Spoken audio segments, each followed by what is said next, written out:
আসসালামু আলাইকুম। কেমন আছেন আপনারা সবাই?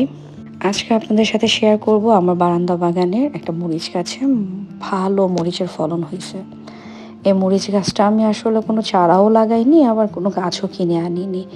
বাজার থেকে যে ধনিয়া পাতাগুলো কিনে আনি, সেই ধনিয়া পাতার মাঝখানে একটা ছোট্ট মরিচের চারা ছিল। তো আমি শখ করে আবার আমার একটা কমন টবে এটা বুনে দিছি। নরমালি যেভাবে পানি দিই সেভাবে পানি দিলাম। দেখলাম গাছটা তাজা হয়েছে, প্লাস গাছটা বড় হয়ে অনেক ফুল হয়েছে। ফুল থেকে মাশাআল্লাহ অনেক মরিচ হয়েছে। তো খুবই ভালো লাগতেছে। আসলে বলতে গেলে একটা আগাছার মতো একটা গাছ ছিল যেটা ফেলে দেওয়ার কথা। তো ওইটা লাগানোর পর যত্ন নেওয়ার পর এত সুন্দরভাবে মরিচ হইছে, দেখতে ভীষণ ভালো লাগছে। তাই ভাবলাম আপনাদের সাথেও একটু শেয়ার করি। আশা করি আপনাদেরও খুব ভালো লাগবে। সবাই খুব ভালো থাকবেন। আল্লাহ হাফেজ।